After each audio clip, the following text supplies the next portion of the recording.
Үмүтай Абдышева эжекебиздин өздүк майрамы. Буюрса белектер аябай чоң деп койбойнбу. Канчанчы майыңызды тозотосуз? Кайдасың азыр кайдасың?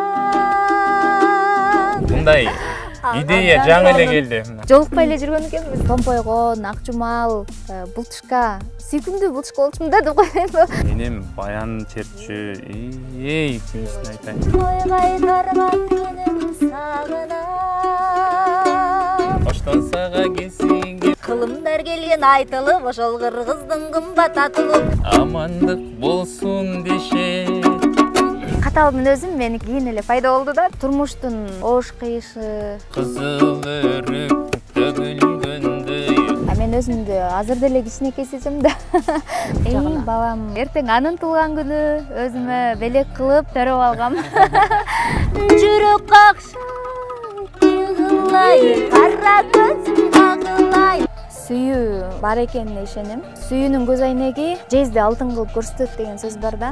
Мен сүйгөн жигит бактылуу. Көзү бүтүк болсо деле, сары болсо деле.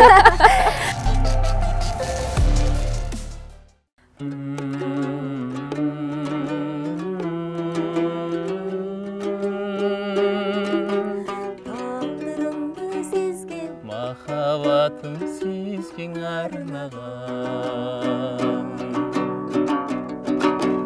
Кариктен нуруң төгүлүп,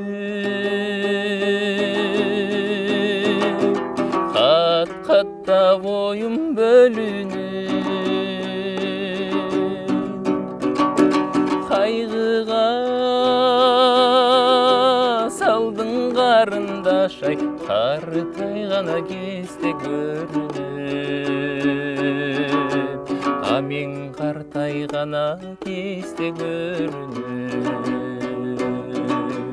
Таңылайып чыгыштан аткан кезде, тала түскө күн нурун чачкан кезде, мезгил дурун тынымсыз токой жүргөн,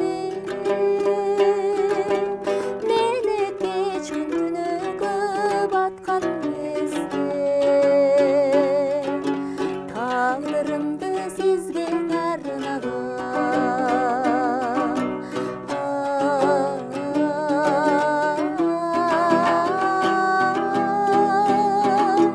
Тагдырымды сизге, Махаббатым сизге арнаган.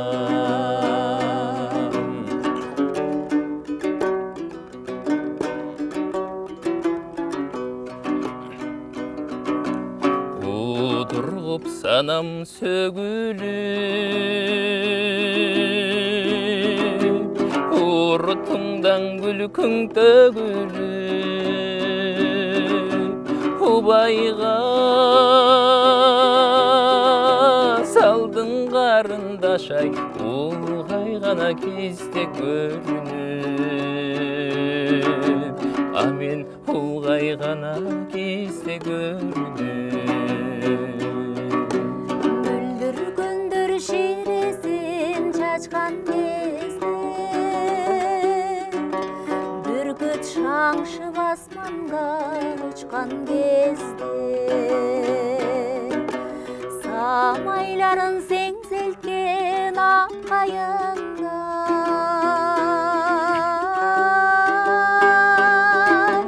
сагынычтар туш-тушка учкан кезде, тагдырымды сизге арнаган.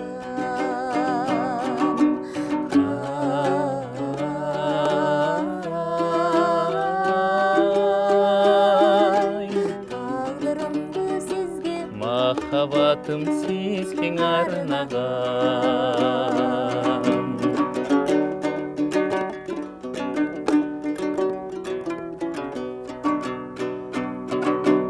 Болумуң толгон ай белең,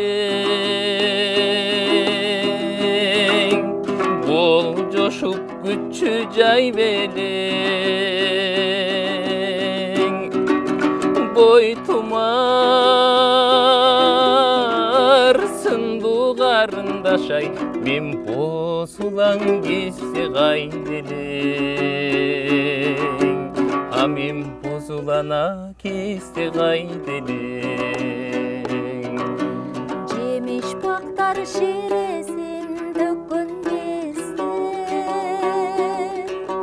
баларылар гүлдөргө конгон кезде куусалыктан кубарып ак жүзүбүз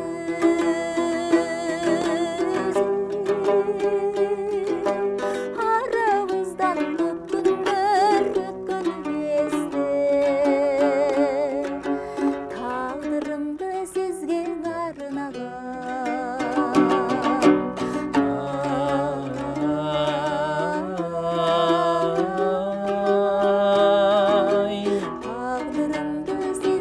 Махаббатым сизге арнаган махаббатым сизге Тагдырымды сизге арнаган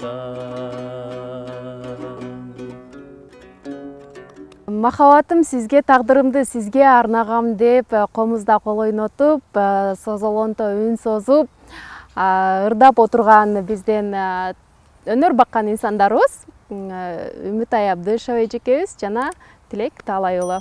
Бүгүнкү биздин конокто саламатсыздарбы? Кандайсыздар? Кандай жүрөсүздөр? кутман күнүңүздөр менен абдан сонун. Бүгүн өзгөчө күн, себеби дегенде 25 май бүтүрүүчүлөр күнү жана ошондой эле Үмүтай Абдышева эжекебиздин өздүк майрамы. Өздүк майрамыңыз менен, тууган күнүңүз менен Сиздер менен бирге болуп өтүп жатат. Бүгүн тууган күнүңүздү биз менен баштадыңыз окшойт, Таң эрте 5 канал менен баштадым. Экинчи кадам сиздерде. Тууган күндүк маанайлар кандай? Маанай өзгөчө, себеп дегенде жыл сайын эле ушул салтты улап келем. Анткени майрамдык эфир деп бүт каналдарга чакырышып, өзүмдүн өнөрүмдү тартуулап, бул күн да мен үчүн иш күн, бирок ошого карабастан маанай сон. Канчанчы майыңызды тозотосуз? Деп эле туруп калбайм. Эми карындашым деп ырдап атпайбы, демек жаш элем. 18. Чыгармачылыкта кандай жаңылыктар болуп атат? Чыгармачылыкта ошо Тилек иним экөөбүз ошо өнөр жолунда табышып, көрсө чын эле иним экен. Бир кошуна айылдан болот экенбиз, бир райондон болот экенбиз. Анан бир жакшынакай ырларды жаздырып атабыз. Буюрса биринчи ырыбызды жаздырып бүттүк. Аябай майлуу сүттүү, майгөтөн ыр болот деп ойлойбуз. Анткени ошол учурдун залкары Сталбек Бактыгулов белгилүү композитор. Композиторлордун обондору укмуш эле болот. Жаштыгым деген ырды жаздырганбыз. Ийгиликтүү чыкты. Буюрса алдыда дагы клип тартабыз деген оюбуз бар. Андан сырткары өзүмдө болсо, ошо кечээ эле өзүмдүн апам оригиналдуу белек кылды. Ал ошо Балыкчы шаарында балыкчыма арналган кичимекеним ырга ошо клип белек кылды, тартып бүтүп келдик. Жакшы. Ошол андан сырткары ошол ырды дагы белгилүү деп айтсам деле болот. Шоу-бизнестин арасында Аман деген жигит белек кылып, ошол ырды дагы жазып берди. Шөкөттөп. Буюрса белектер аябай чоң деп койбойм. Быйылкы белектер өтө чоң турбайбы? Ооба. Сизде кандай болуп атат чыгармачылык, эргүүлөр? Бизде чыгармачылык, эргүүлөр бизде деле жакшы. Буюрса жаңыдан кадам таштап келатабыз негизинен. Үмүтай эже менен иштеш оңойлуу болуп атабы? Ооба. Жеке менен Канча болду иштешкениңиздерге? Жакында эле баштадык. Кадам буюрса кенен болуп атат деп ойлойм. Буюрса бүгүнкү баягы ал эми жаздырылган ыр болот, эстрадалык багыттагы ал эми азыр болсо, мына кайрадан жолугуп жандуу ырдап берели деп атам. Тилектин да үнү аябай мага жагат, коңур үндүү, баягы эркекке таандык үндөрдүн коозу десем болот. Ай рахмат. Анан бул жигиттин талантын элге алып чыгыш керек. Бул менин эжелик милдетим дагы болуп калат. Ошон үчүн мен эч кандай баягы дароо эле макул болдум десем болот. Анткени өзү дагы ырды тандоо табити жакшы экен. Жанагы жаштыгым деген ырды мен мурунтан эле оюмда бар болчу да, ушуну ырдайм дегенчи, анан баягы ошол эле жеринен түштү да, келип элечи. Үстүнөн түштү. Үнүңүздөр да бири-бирине төп келип аябай сонун жарашат экен. Сонун болот экен. Рахмат. Ошол иштеш жеңил, эжекем менен айтылган нерсени жасайт. Убагында менден эрте келет. Жарым саат мурда келип күтүп турган болот. Негизинен сонун болуп атат буюрса. Келиңиздер анда бир ыр угуп, анан кийин маегибизди уланталы. Анда сөзүбүз куру болбосун деп ошол жаштыгымдан кийин жандуу үн менен ошол Сталбек агайдын ырларынан аткарып берели. Мен бирди, Тилек бирди аткарып берсин. Эл дагы билсин автору ким экенин. Бул аябай популярдуу ырлар болчу убагында.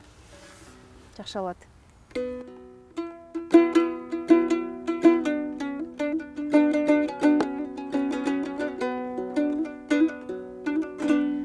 Көзүмдөн учуп элесиң,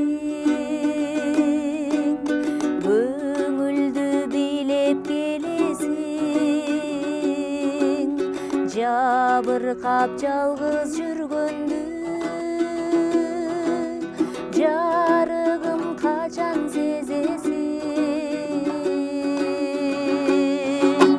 Кайдасың азыр, кайдасың, тагдырдан тапкан табылгам, жылмая карап өткөнгө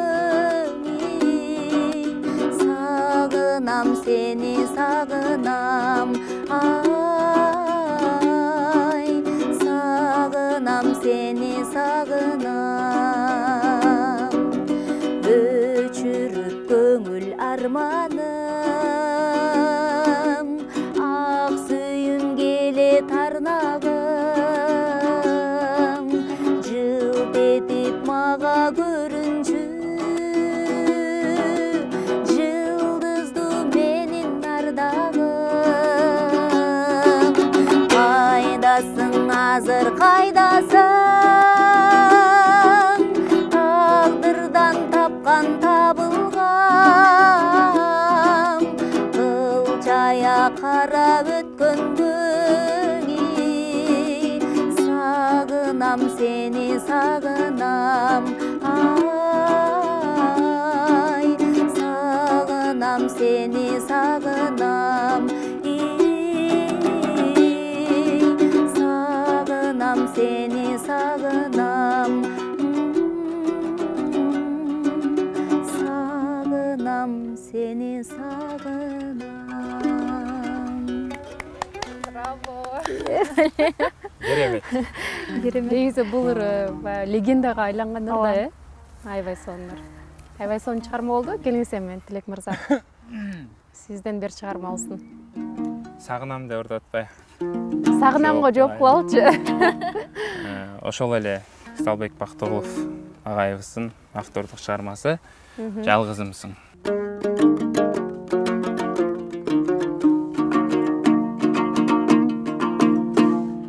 Сергитип сезимдин канаттарын, сүйчүбүз аллея дарактарын, сагынып аргасыз эстей берем, сан жылдыз ажарын талашканын, сыргайтып өткөндүм барактарын, сан күндү сен жок деп жаратпадым, сынбадым сыныма жарашканым, сыздатып жүрөктү канатпагым. Жалгызымсың, Жалгызыңмын, аярымсың, сен мени түшүнгөн жалгызымсың.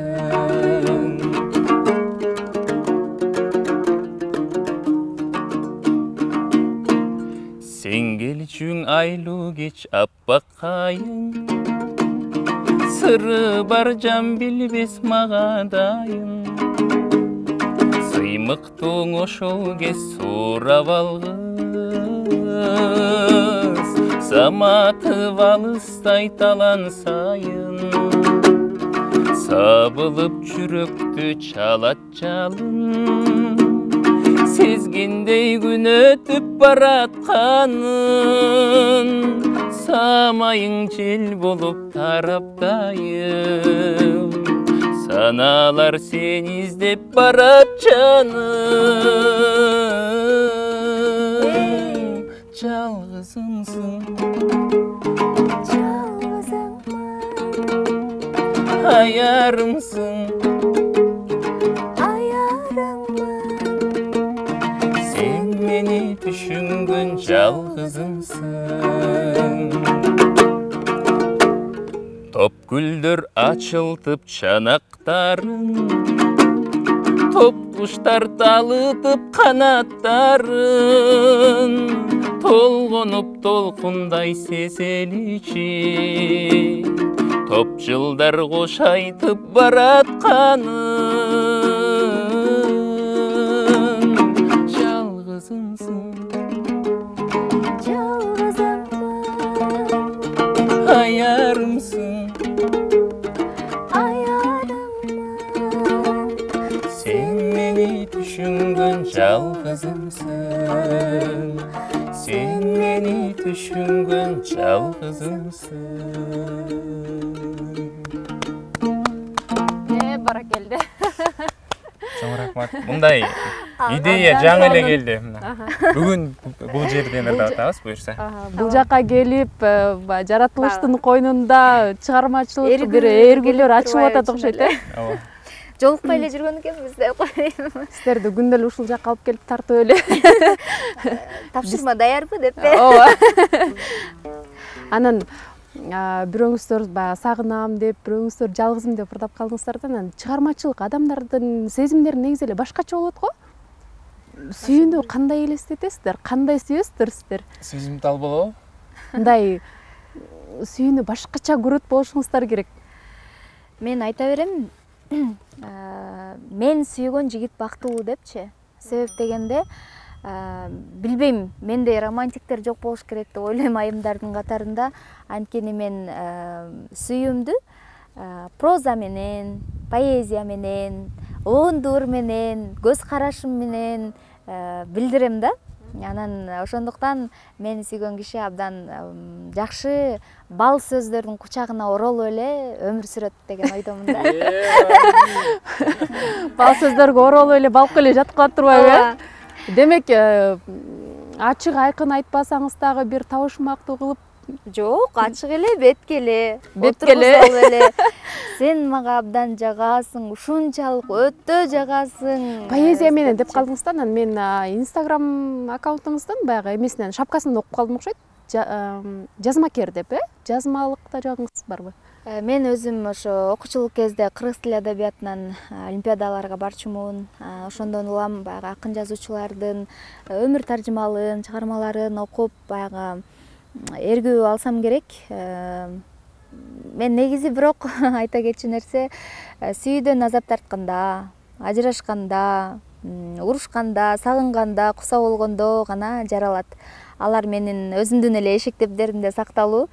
Азыр күлүп айтып калам, эгер менин жараткан ырларымды окуңуздар келсе, Моимирге кирип, ошонун статустарын окугула депчи.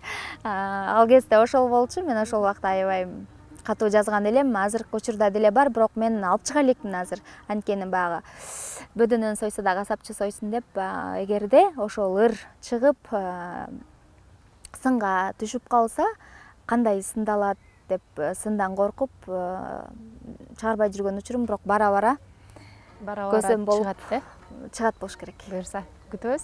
Сүйүү бар экенине ишенем мен жеке. Анткени сүйүүнүн көз айнеги жезди алтын кылып көрсөтөт деген сөз бар да. Ошол чындык, аябай таамай айтканда, ким айтса дагы. Анткени баягы элесиңде кармап аласың го бир адамды. мисалы узун бойлуу, кара тору, көзү бакыракай, анан интеллигент, анан дайыма классикалык кийимдерди кийип жүргөн, токтоо, орбасы ырыктуу депчи. Анан бирок алдыңа чыкканда эле такыр башка адам да, ошол экенин билесиң да. Анан анын бою деле, көзү бүтүк болсо деле, сары болсо деле ал роль ойнобой көрүнбөй калат экен да. Ошол элестеткен боюнча эле кылып калат экен да. Мен ошону сүйдүм деп элечи. Анан мисалы канчалык чыр-чатак болгон күндө деле кайра эле алар бир эле жаным деген сөз менен жуулуп кетип эле, кечирип эле. Эгерде адам бири-бирин сүйгүсү келсе, бири-бирине камкор жана кечиримдүү болуш керек экен. Ар бирибиздин эле баягы мектеп учурунда бир эң алгачкы сүйүүлөрүбүз болсо керек, Ошолорду мектепке бир кайтып барып келбейлиби? Балалык чакка барып келели, эртең менен да барып келгем бир сыйра. Дагы бир барып келели. Мен мектеп болсо-болсун, баягы билим уясын, билимди мен Тоң районундагы Каракоо деген айылынан озангам десем болот. Ошол жерде 6-класска чейин Тайне таятамдын колунда өскөм. Анан ал жерде мен Томпойгон, Акжумал, Бултушка, сүйкүмдүү Бултушка болчумун да деп коеюнбу. Баары эле келип бетинден чымчып кетип, өпүп кетип эле ушундай болчу. Анан аябай токтоо болчумун. Мен аны өзүм билем. Анткени мектепке түп-түз бойдон барам дагы, түп-түз бойдон келем, эч ким менен сүйлөшпөйм. Отуруп алып, анан айтып коюп, кайра эле кетип калчумун да. Анан окатка бышык, аябай тың болчумун. Үйгө кирип, айымдын эшикке чыгып, эркектин жумуштарын жасачумун дегендей. Анан ал жерде эч кандай деле сезимдер болгон жок. Эркек бала эмес, кыздар менен сүйлөшчү эмесмин. Анан 7-класста Балыкчы шаарында номер 4-гимназияда окуп калдым. Ал жерге келгенде менин өзүмдүн мамам мугалим болчу. Анан мектепте ошо Балыкчыда 11 мектеп болсо, ошонун бири орус, бири кыргыз гимназия болчу. Мен ошо кыргызчасында окугам. Анан аябай строгий болчу мугалимдер. Анан өзүм дагы чымырканып, кой, мамамды да уятка калтырбайын деп аябай окусам керек. Ал жерде деле эч кандай сүйүү болгон жок, бирок балалык сезимдер болду десем болот. Мени патриотка деп атап коюшчу. Анткени дайыма форма менен барчумун, ак кофта, кара юбка, чачым бантик дегендей. Анан баягы жаңы жыл кечесинде ошо биринчи жолу бальный көйнөк кийип, анан чачымды жасап, башка жылтырак сөйкө тагынып, анан барып калганда ошо көзү түшкөн окшойт бир жигит А класстан. Анан ал баягы 2 класс кошулуп калганда эле жаным отуруп калат негедир. Анан калып калгандар тиги Б класстан алып жазгыла десе эле мен дептеримди алат. Анан баары эле билип калышкан ошентип.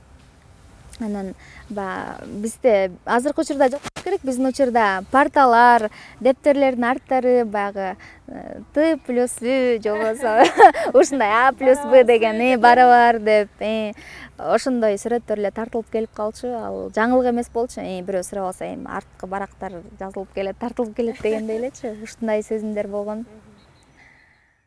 Сизде? Мен Тоң район Көлтөр айылында окугам. Эжекем Каракоо, ортобуз жакын эле. Окуп жүргөндө деле бизде деле андай. Кийин 8-9 класс окуп жүргөндө бир эки кызды жакшы көрдүм окшойт. Эки. Бирөө эмес, эки. Ооба. Бир ок менен эки коюн аткым келет. Ошондой болду. Андай деле сүйүшүп, күйүшүп неме болгон жок эми. Жакшы көрүү болду. Мен таң калам да, мен дагы ушу мектеп учурунда бир деле бала менен сүйлөшпөй эле мектепти бүтүп кетирмин да. Колледжге тапшырганда деле ошол боюнча анан бир 22ден ашкандан кийин анан сүйлөшүп баштаган окшойм. Анан ошого баягы бирөөнүн мектеп учурундагы биринчи сүйүүлөрүн уккан мен үчүн аябай кызык да. Эми биз ал бала менен сүйлөшкөн деле эмесмин. Мени деген кийин жаман көрүп жүрдү. Сен эми кичинекей кыздай болуп депчи. Мен өзүмдү азыр деле кичинекей сезем да. Бала кыялмын, аябай жашыкмын. Анан элдер ошо ээрчишип, узатышып, телефон чалышып жүрсө мен жоголчу нары деп ушундай болдум. Так эле ушул сөз менен жоголчу нары деп келип өп учурашып койсо жөнчү өппө деп ушинтип өрчүмүн да. Анан ошо көпкө созулган жок. Комуз ойногонуңузга канча жыл болду? Комуз ойногонума бир топ эле жыл болду. Мен 12 жашымдан баштап 12 жашыңыздан баштап үйрөнгөм. Ошо 7-класска балыкчыга келгенде Балыкчы шаардык балдар музыкалык мектебине кирип, ошо Жунуш Акынов Максут деген агайдан үйрөнгөм. Анан ал агай дагы аябай жумшак болчу мүнөзү. Анан катал мүнөзүм меники азыр эле кийин эле пайда болду да деп коеюн. Ал кезде аябай жоош болчумун. Анан агай дагы тилимди таап, кана черте кой, келе кой деп ушинтип алабамды сурап, анан кабинетке киргенде эле эсимде, агай мен моолорду черткенди үйрөнүп келдим деп эле шаңгырат чертип ырдап берчүмүн да, анан ошону дагы мындай сынга албай, абдан сонун деп ушинтип койсо эле мен дагы кийинки эмеге сабакка дагы жаңы жаттап келип, ушинтип анан күүгө караганда ошо ырга ыктап кеткеним ошол себептен болду да. Эгер балким мүнөзү катаал мугалим болгондо же балким аял киши баягы катуу кармайт го, анан болгондо балким комуз деле чертпей чыгып кетмек болушум керек деп ойлойм да азыр. Баягы катаал мүнөзүм кийин эле пайда болду деп калдыңыз да. Катаал мүнөз эмнеден улам пайда болот экен? Эми турмуштун оош кыйышы болду.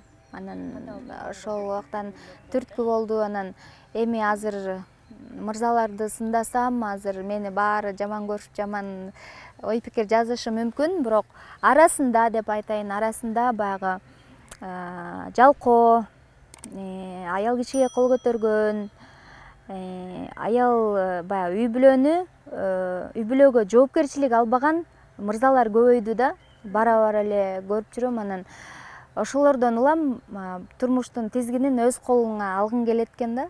Анан алгың келгенде баягы эркектер менен тең тайлашып иштейт экенсиң, аналайын, мунулайын деп аракет кылат экенсиң. Анан ошондон улам баягы бара-бара катуу мүнөзгө айланат экен да. Жөнөкөй эле мисалы таксиге отурсаң, баягы кыздар менен урушуп, же болбосо калган акчаны кайрып бербей, же жетчү жериңе жеткизбей, аял менен же болбосо уну айдап баратсаң деле бурулуп кетейин десең, тең тайлашып, ошо жол бербеген мырзалар болот да. Ошондон улам баягы алар менен урушасың дегендей. Ошол жакшы эле жеткирим окшойт. Сиз канча болду комузда кол ойнотуп? Мен деген кийин эле ок жайга тапшыргандан кийин, ошондо 18 жаштарда үйрөндүм го дейм. 18 жашыңыздан баштап, Бир ырды черттим, атам үйрөттү. Ошо бир айда, бир жарым айда ошо чертип кеттим окшойт. Мен комуз үйрөнөйүн деп аябай аракет кылдым, курстарга бардым, бирок адамдын жалкоолугунан, кызыгуусунан да болот. Кызыгуусунан да болот го дейм, Кызыкмайынча. Мен канча жылдан бери эле курска барам, 1-2 ай барып чертип бир ырды үйрөнгөндөн кийин кайра таштап коюп, ушундай болуп атат да. Негизи кызыгууга да карайт, анан талантка да карайбы? Талант кимден өткөн сиздерге? Мен мамам ошол комуз чертип, ошол эле мени үйрөткөн агай мурда мамамды үйрөтүптүр да. Анан мамам эми баягы үй бүлө болуп, анан көп деле көңүл бөлбөсө керек, бирок мамам дагы убагында Таштан Эрматов атындагы музыкалык педагогикалык жайда окуган экен, бирок аягына чыкпай турмушка чыгып кеткен да. Анан айтып калат өзү, эми менин өнөрүм сага өттү, эми тизгинди сага бердим депчи. Анан баягы мамамдын комуз чертип ырдаганын билген адамдар суранып калса эле, эми үмүт турбайбы, үмүттүн көзүн кантип ырдамак элем деп тамашалап калат да. Анан ошол мамамдан өткөн аябай чыгармачыл адам, мугалим, адабиятчы, ырда жазат, аңгеме чыгармалардын баарын жазат, жазчу. Анан бара-бара ошол жумушунан бала бакыра менен алек болуп таштап койду. Балаңызда кызыгуу барбы музыка жагына? Балам, ошо Алинурду да айта кетейин. Быйыл ошол 1-класста бүтүп, анын дагы майрамы, эртең анын туулган күнү, өзүмө белек кылып төрөп алгам. Аябай окшош. Сиздин туулган күнүңүздө эле бир өзгөчөлүк мүнөт өтүп Өзгөчөлүк, аябай өзгөчөлүк. Башында ошол ал дагы музыкага жакын, мен аны ыктаган деле эмесмин, өзүнөн өзү эле кызыгып, ал аябай төкмөчү да. Токмо. Төгөт да, аябайчы. Биринчи класста мен ошо таланттын өнөрүн карап, Мухриш Абдраев атына музыкалык мектепке берген. Анан калыстар тобудагы саксофон кирсин, пианино кирсин, жок комузга деп ошо талашка түшүп атып, анан фортепиано кирген да. Анан баягы мен катуураак кармап койдум окшойм. Биринчи класста баары бир келип, тамганы да үйрөнүш керек, окуганды да, жазганды, нотаны үйрөнүш керек, черткенди үйрөнүш керек болуп, анан каникулга кетип, тайнесинен келбей койду да. Анан азыр ошо мен окуган мектепте алда окуп атат. Биринчи класста бүттү буюрса, анан мен айтып аттым беле. Төкмө. Кийин ырларыбыз жаздырат экенбиз да. Ооба. Ал мен мисалы ырдап баштайм да. Саматы биздериң болгон жакшы. Токтосоңор деп туран. Ушул мамамдын болгону жакшы деп урап кетет да. Эгер ушул мамам болбосо мага кийимди ким алып бермек эле депчи мындай. Кээде уйкашып кетет, кээде уйкашпай калат. Анан гитараны ментип коюп, комузду деле ментип коюп, фортепианону жакшы үйрөнүп баштаган. Анда мен үйрөнүп баштадым эле да, анан кетип калбады. Ошол ырдайт. Азыр болсо башында мындай патриоттук ырларды, оор ырларды тандап өзүрдачы. О море, море деп. Үнү да тилектикине окшош да, мындай жоон да, коңур. Ошентурдачы. Азыр болсо жана TikTok'ту көрө берип, жеңил желпи мындай ратта-та-та-там деп өзү да көрөң да, көздөрүн ойноктотуп ратта-та-та-та деп ушинтурдап калды. Ошол. Сизге каяктан өткөн? Каяктан? Атаман өткөн, чоң апаман, чоң атаман. Атам комузду ойнойт, аккордеондо ойнойт. Чоң атам комузда ойночу. Энем баян чертчү. Кимисин айтайын. Деги эле чыгармачыл үй бүлөнүн оолу турбайсызбы? Ошондой. Келиңиздер анда. Азыр ыр батыл кылалы? Ыр батыл кылалы? Кандай кыласыздар? Ырга жарашып жооп бересиздерби же ырдын аягында бүткөн тамга менен баштап кетесиздерби? Кандай ыр батыл кандай болуп калат экен? Ошондо. Мурда кийин көрбөсөк. Мисалы акыркы тамгадан болсо анда болгон жакшы десең, мен болсо Ыданбы? Ыдан, ошону баштайм. Сиз баштай бериңиз, мен аракет кылайын. Таппай баратсаңар ошол ырга жараша жооп кылып, Таппай баратсак, анда мурунку тамгасынан кылалы анда. Ошентели.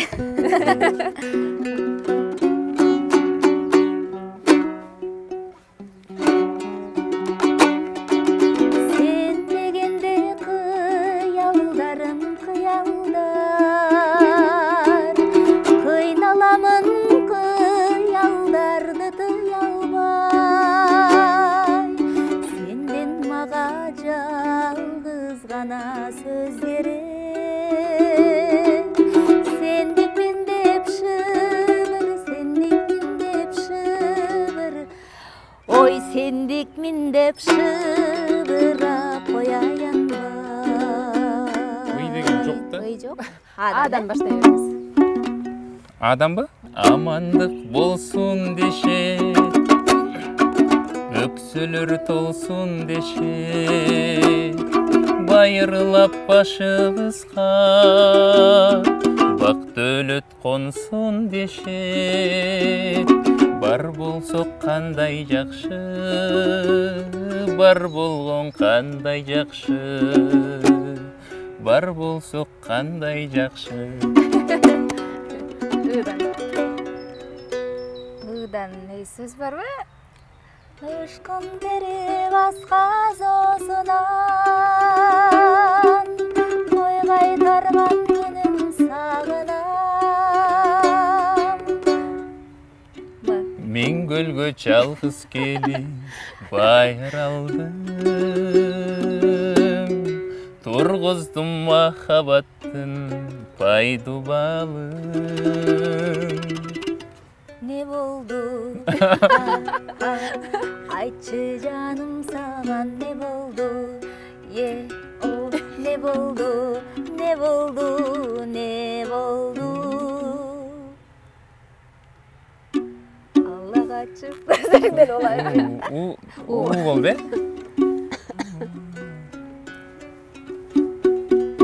Тыңдана күлкүң төгүлү одоргоп санам сөгүлү убайга салдың агаңды сен угай гана келсе көрүнүп эй Стой, паровоз бітті. Батыл тоқтады деп қойасыз. О анда судан жоқ екен. Көктем еле жаң еле жаз жамғырын төккөн еле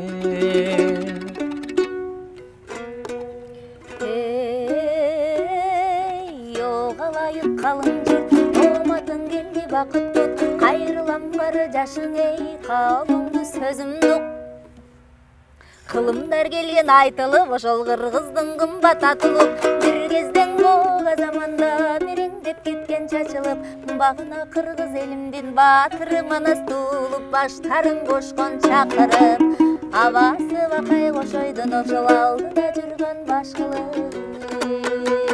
мындай жакшы ыр көп тамгадан токтосоңуз п ыйдан токтобой башкылып п башкылып болсун же п каалаган элесиңди карап турсам сүрөттөн эске түшөт көлдүн жээги күлөскөн эсиңдеби кечиндеги сырдашуу элдин аягына чыкпай эле койчу жүрөктөн суруп чыгып таттуу сөзү жүрөктөн негедир мага тарынып жүрсөң да мага тарынып элеңдет көзүм элеңдеби жол карап жүрсөң зарыгып ой эле пдан бүтөт го эсеке эмне ой оштон сага кесиги болдуң чачың жерчиип боз мугашың серпкендең отмайы жок мен күйүп эски шардан кесиңип эбедейим эсинип эсин таппай калганмын эбелекте эрчиндеби ишенип мен өзүңдү сүйүп кайра эле ныдан бүтүп атат мына нан жок наның болсо жай жок жайың болсо май жок кайдан жүрүп сага кабылдым карегиңде барбы жалының жан эргитип жумшак кыдан бүтүп койдум кызыл өрүк төгүлгөндөй кыз жанына өрүлгөндөй кыз жашырып алар сүйүүсүн кыйгач тарап көңүл бөлбөй кызыл өрүк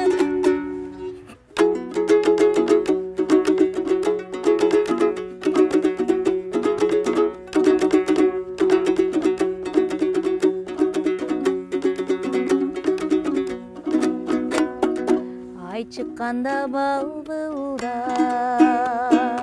айды көрсөм сени көрүп тиктей берем жалдырап айдан табам элесиңди айдан чыгып келесиңби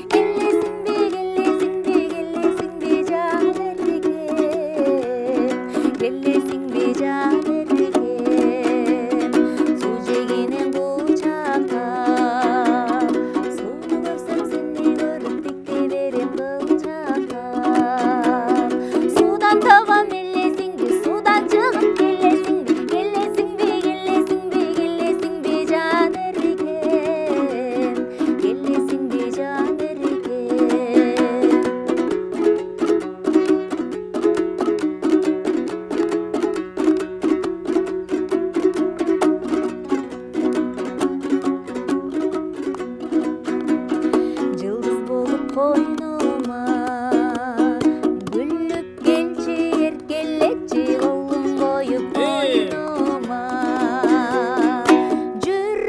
какшайт yığılayım, qara gözüm akılayım, ananayın, ananayın, ananayın can ergen, ananayın can ergen. Жүрек какшайт yığılayım, qara gözüm akılayım, ananayın, ananayın, ananayın can ergen, ananayın can ergen. Келесиңби дейсиңби. Чындыгында эки күчтүү өнөрлүү адамдар биригип алып ушундай бир команда түзүп атыптыр. Мен ишенем, дагы да чыгармачылыктын бийик чокуларын багындырып, кыргыз элибизге көптөгөн жакшы чыгармаларды тартуулайсыздар деп сиздерге ийгилик каалайм. Анда биздин катталуучулар менен, кыргыз элибиз менен бир эркин микрофон кылып каалоо тилек айтып койсоңуздар болот. Сіздердің шақырып қойғаныңыздарга сіздерге да рахмат. Элибиз, жерибиз тынч болсун, аман болсун. Ар дайым ушинтип күлүп жайнап, ырдап эле жүрө берели. Сөзсүз түрдө баягы тоңдон чыккан топ талант деген биздин өнөрпоздордун тобу бар. Ошолордун ичинен биз табышканбыз. Анан тоңдон негизи саяпкерлер чыккан, манасчылар чыккан, анан азыр өзүңүздөр көрүп болгондой эле ушундай ырчылар да чыккан. Аны эл билиш керек, сиздер аркылуу элге жетиш керек. Анан тоң десе эле бөлүнүп атат деп ойлобуңуздар, урматтуу катталуучулар. Бул ырдестилер бир гана сиздер үчүн жаңырды. Анан эң кызык жери биз Тилек экөөбүз жолугуп эле дароо өзүңүздөр көрүп байкайсыңар болуш керек. Тилек баягы дароо чертип кетип атты. Анан оюбузга келген ырды баягы эргүү келип, ушунчалык табияттын койнунда кайра-кайра ырдап жаттык. Биздин дагы черибиз жазылды десем болот. Анан эгерде экөөбүз өз алдынча даярданганда, балким жасалмалуулук байкалып калмак. Ошондуктан биз талаа жеринде сиздер менен отургандай эле сиздерге ырдап бердик. Ошондуктан жылуу сөздөрүңүздөрдү күтөбүз албетте. Анан сиздерге туулган күнүмө ушул жакшынакай жадыраган гүлгө да чоң рахмат. Өмүр ушул экен. Мен менен бирге чоңоет бул гүл дагы. Албетте. Сиздерге болсо ыраазычылык билдиребиз. Алтындай убактыңарды бөлүп, жараткандан берген эң баа жеткис белек убакыт. Ошол баа жеткис убакытты бөлүп бизге жакшы маанай тартуулап, биздин катталуучуларга жакшы маанай тартуулап бергениңиздерге чоң рахмат. Чыгармачылык ийгилик каалайм, чыгармачылык эргүү каалайбыз. Дагы да болсо жакшы, мыкты чыгармаларды күтөбүз. Чоң рахмат.